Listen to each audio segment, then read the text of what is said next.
Hello, it's midnight and you're watching Nightline. With me, Raymond. The top stories. Human Resources Ministry agrees employers give workers vaccination leave.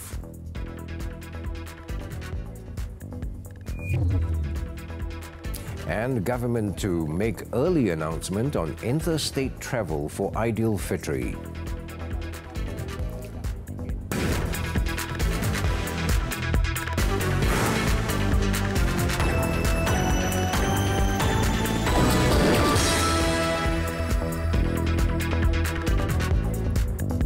Good morning. Thanks for joining us. The Human Resources Ministry has agreed that employers grant their employees leave to take the COVID-19 vaccine shot. Its Minister Datuk Sri M. Saravanan, however, said it depends on the employer to give leave as the government cannot declare a special holiday as the vaccination is not carried out on the same day. Saya sebagai Menteri Sumber Manusia, saya memang setuju kita perlu bagi cuti sebab masih ada warga Malaysia tak yakin dari segi keselamatan mengambil vaksin, akan ada side effect dan sebagainya. Maka memberi cuti adalah salah satu cara kita menggalakkan mereka selepas ambil vaksin, bolehlah mereka bercuti di rumah. Recently, Coordinating Minister for the National COVID-19 Immunization Program, Khairi Jamaluddin, said the government is looking into several suggestions, including compelling employers to give leave to their workers to take the vaccine shots. The Malaysian Employers Federation, MEF, however, hoped that the government will not make it mandatory for the private sector to give one-day leave for employees to get the immunization jab due to the overbearing costs on the employers. Its Executive Director, Dato' Shamsuddin Bardan, told Nightline recently that the MEF is encouraging the employers to provide paid time off instead of one-day leave for their workers to receive their COVID-19 vaccinations.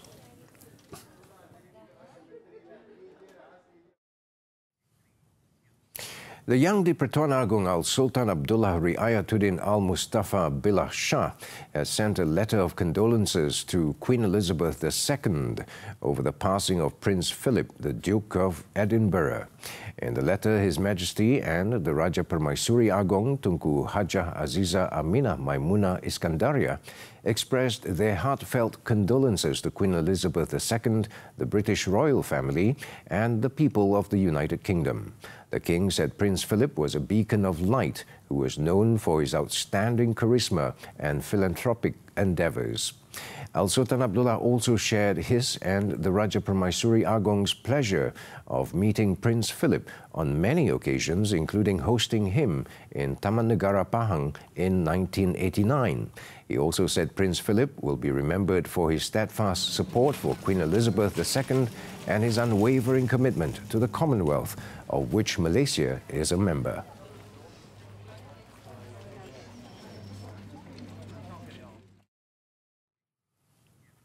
The government will ask the Health Ministry to make an early announcement on its decision whether to allow interstate travel in conjunction with the Aidilfitri celebrations.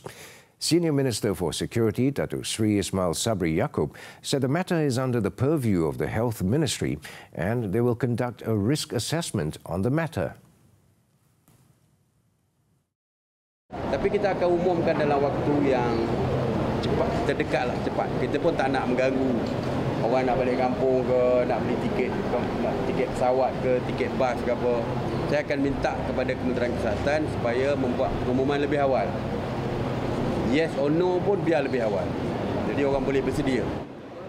Datuk Sri Ismail Sabri said this to the media after attending an afternoon tea event with the residents of the Army Combat Training Centre in Ulu Tiram, Johor on Saturday. He said it is not easy to arrive at a decision as Balik Kampung is one of the main contributors to the increase in cases of COVID-19 infection.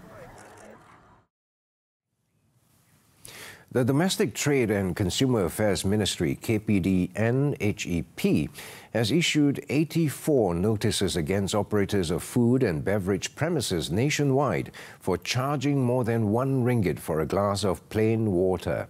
Its Deputy Minister, Dato' Rosul Wahid, said all the notices were issued through Ops Chatut 8, carried out since Wednesday following complaints from the public.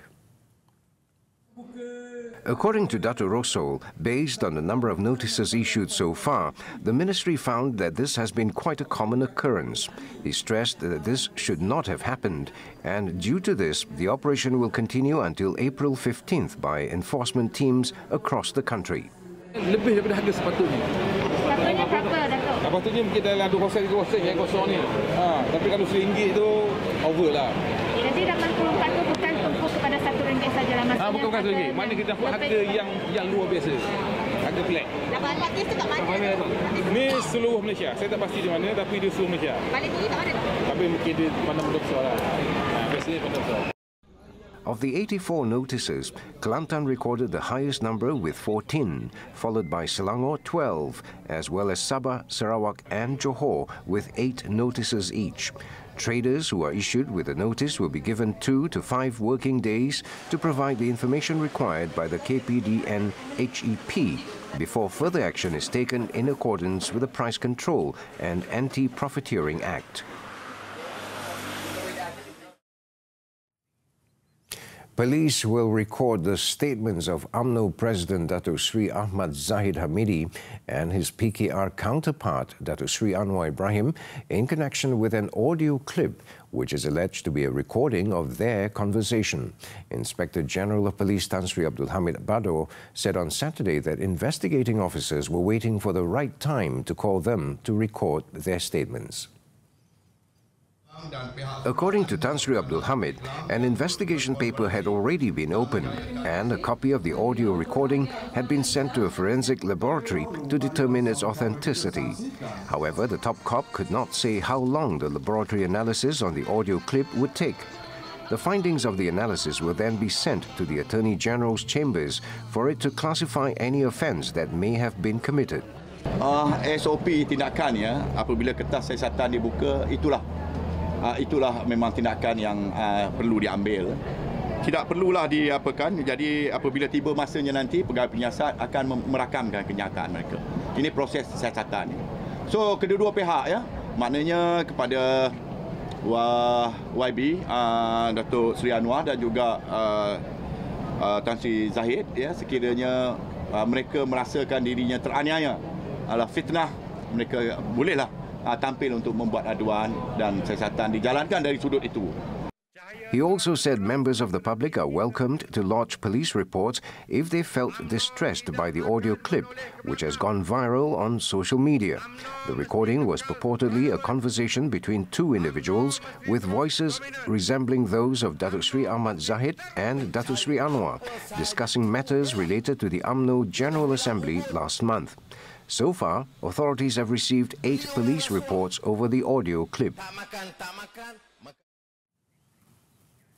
Kuala Lumpur City Hall, DBKL, has prohibited non-governmental organizations, NGOs or individuals from distributing food directly to homeless people around the city centre during Ramadan. Those who fail to abide by this directive will face enforcement action by the DBKL. In a statement, DBKL said the move was to prevent waste and pollution, as well as to curb the spread of the COVID-19 pandemic. However, it said food distribution could be made through 2 homeless transit centres, namely in Jalan Pahang and Medan Tuanku, as well as the Community Learning Centre at Jalan Chaukit. The statement also read that DBKL found many quarters comprising NGOs, groups and individuals have distributed food at hotspot locations for homeless people, such as around Masjid Jamek, Central Market and Jalan Tuanku Abdul Rahman. This had caused disturbance and inconvenience to the owners of premises and resulted in the community to have negative perception towards DBKL, adding that food distribution activities also seem to be out of control, especially during Ramadan. Despite this, those who intend to donate food to the homeless people can do so by calling the numbers on the screen for scheduling purpose to ensure that the food distribution activities can be done in a more organized and effective way.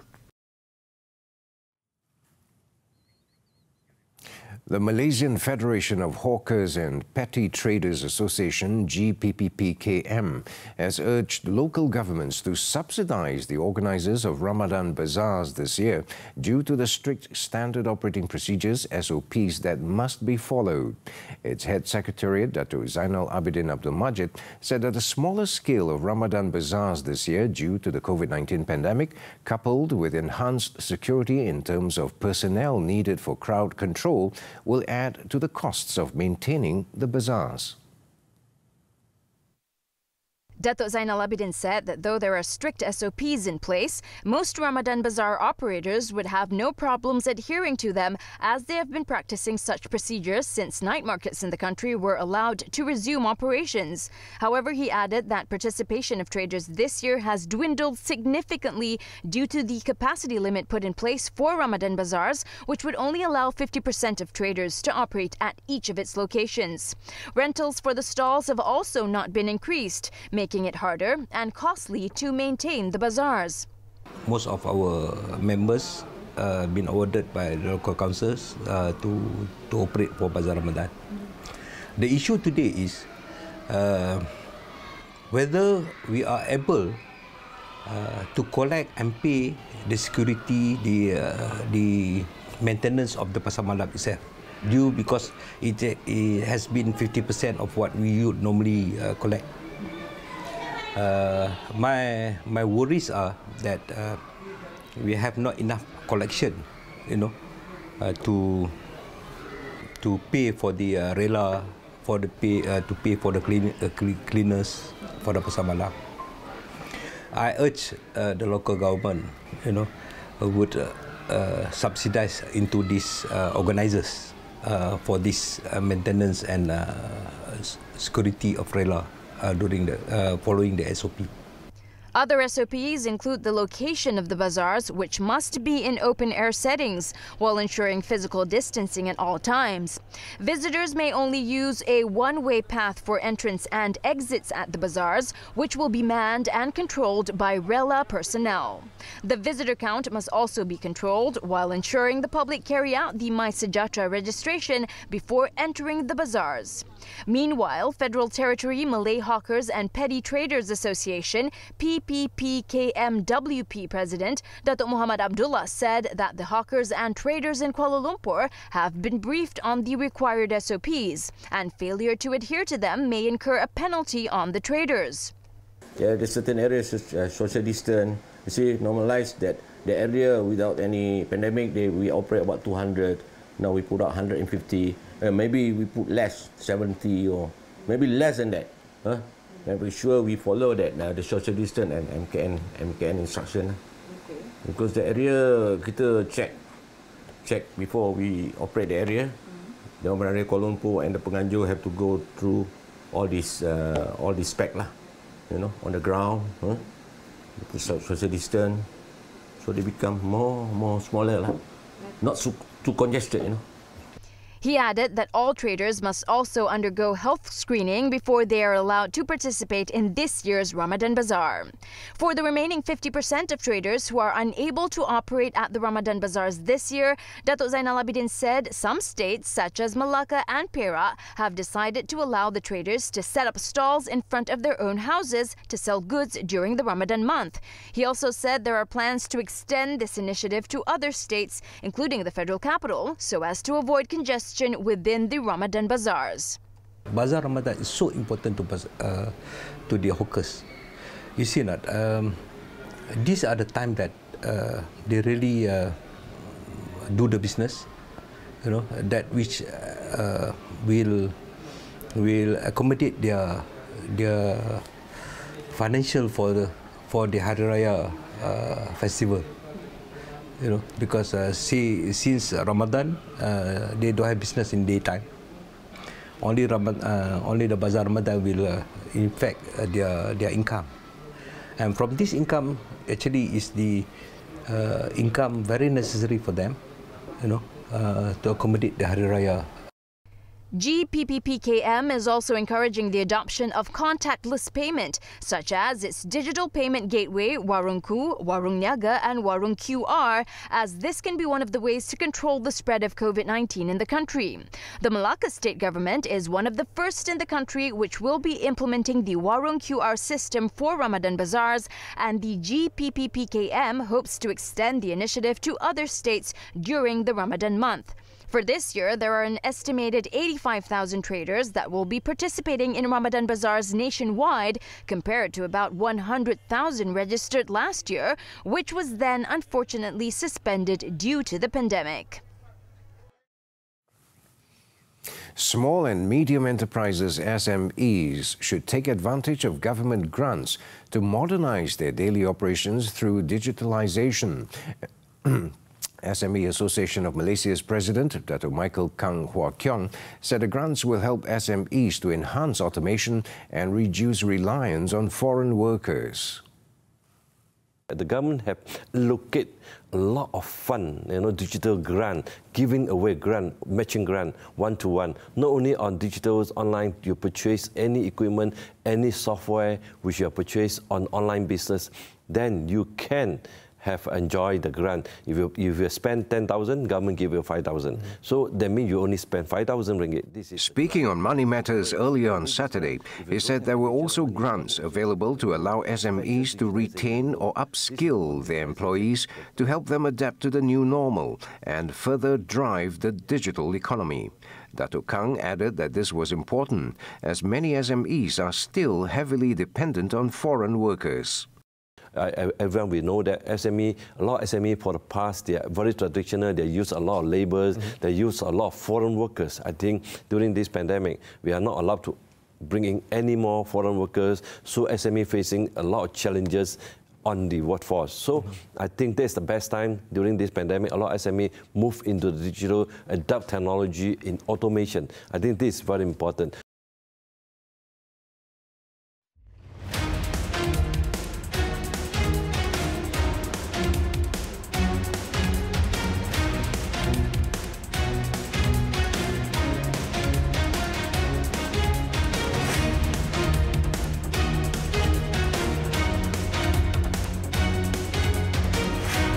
Most important, the sector which is tourism-related industry, because they are really badly affected from day one. I think they have been affected more than a year. I think they are the ones related industry are always facing all the problem because they're not allowed to operate. They're not allowed. They don't have any customer. Those packages definitely help a lot to SME, but this is not the important part. I think when I talk to the SME, most of the SME they ask if government to allow them to operate so that they can find their own cash flow, so that they can protect themselves, how to control or how to survive together with the COVID-19. So at the same time, they can take care of their own living hope, so that they can take care of their business. I think the most important during this pandemic, a lot of SME, they have to find a solution. They have to try to innovate themselves. They have to restructure or rebuild, rebrand or restart their own business. During this pandemic, there are no certain areas which are not able to generate cash, to generate the cash flow or spending money. I think they have to chop away. They have to cut whatever expenditures. They're focused on their unique point which is able to generate cash for the company to survive.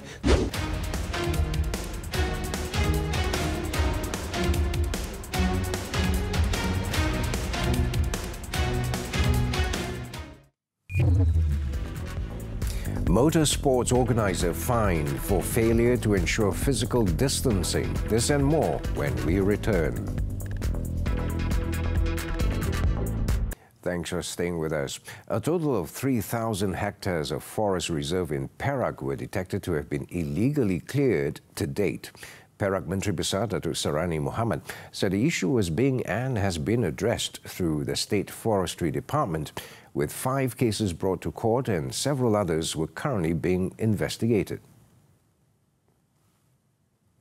Pertama, mereka menebang dan menebas, kemudian menjual kayu secara haram. Yang kedua, mereka bercucuk tanam di atas tanah tersebut untuk tanah pertanian. Itu kita panggil dia penerokaan haram. Dan kita minta semua mereka hendaklah berhenti serta-merta sebab kita ada peraturan-peraturan tertentu untuk membolehkan kita mengeluarkan hasil kayu.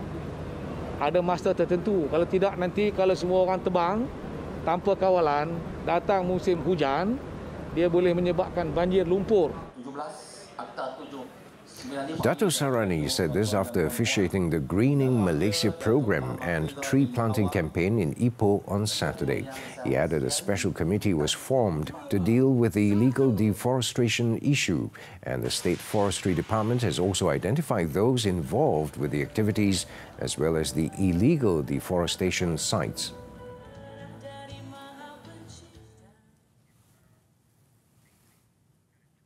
A motorsports organizer was issued a 20,000 ringgit compound for failing to ensure compliance with COVID-19 prevention standard operating procedures (SOPs) during a drag race competition at the Sepang International Circuit on Friday night. The compound was issued after authorities found that the organizer failed to control the massive crowd at the event and for not complying with physical distancing requirements as per the SOP.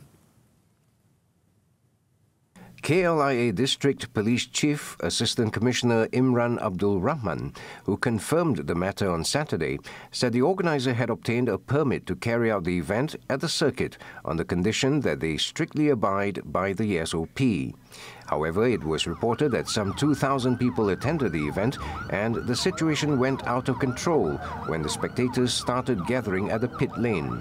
The statement came after several videos shared by netizens went viral on social media, showing a police vehicle present at the circuit to disperse spectators at the event.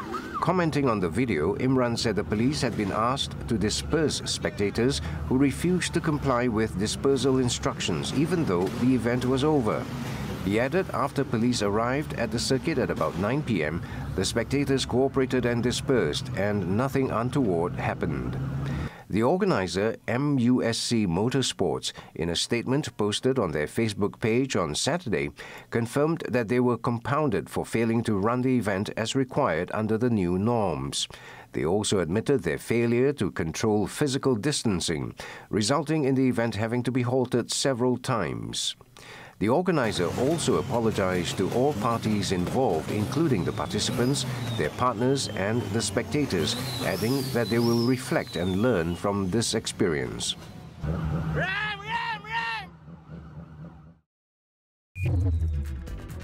Still to come on Nightline, Pfizer seeks COVID-19 vaccine authorization for 12 to 15-year-olds in the US.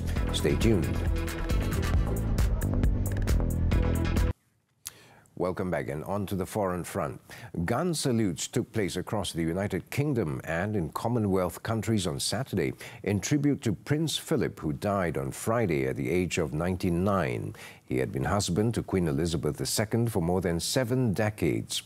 According to a Defence Ministry statement, saluting batteries began firing 41 rounds at 1 round every minute from midday on Saturday. It is understood that the gun salutes came from units in London, Belfast, Cardiff and Edinburgh, the capitals of the 4 nations that make up the UK. Guns were also fired in Gibraltar, a British overseas territory located in the southern tip of the Iberian Peninsula and at sea from Royal Navy warships. The Duke's funeral is expected to take place at St. George's Chapel in Windsor, but the ongoing COVID-19 lockdown in England will affect plans. Under the current rules, services can only be attended by a maximum of 30 people.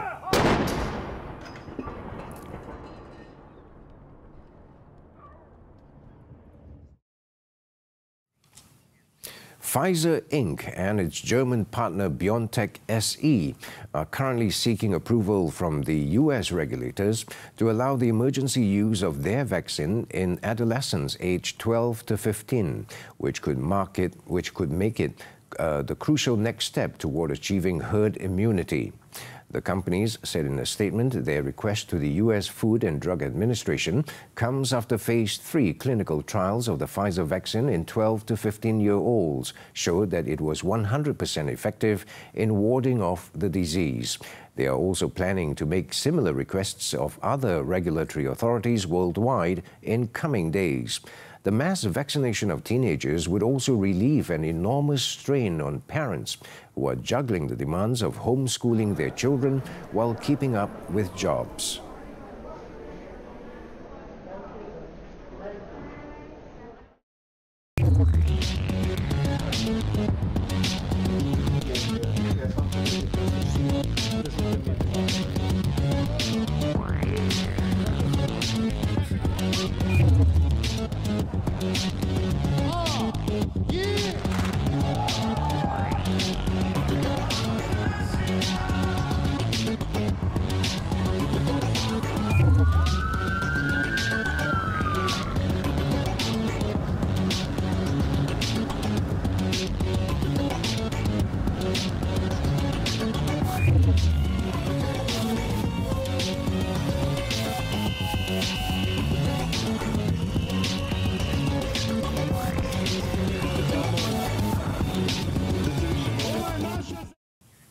Let's take a look at the highlights in Malaysia's main newspapers for Sunday, April the 11th. The New Sunday Times underlines a caution to Malaysians as cases remain over 1,500 per day ahead of the holy month of Ramadan, while a report on the authorities issuing warning notices to 84 restaurants that charged more than RM1 for a glass of plain water takes the front page of Harian Metro Ahad and Berita Harian Ahad. Don't forget to get your copies or subscribe to the online newspaper. Now, in Russia, a new space-themed exhibit has opened in the city of Saratov, coinciding with the 60th anniversary of cosmonaut Yuri Gagarin's historic first human space flight. Some of the main attractions at the exhibit are parachute boots, a suit, and goggles worn by Gagarin during his first flights.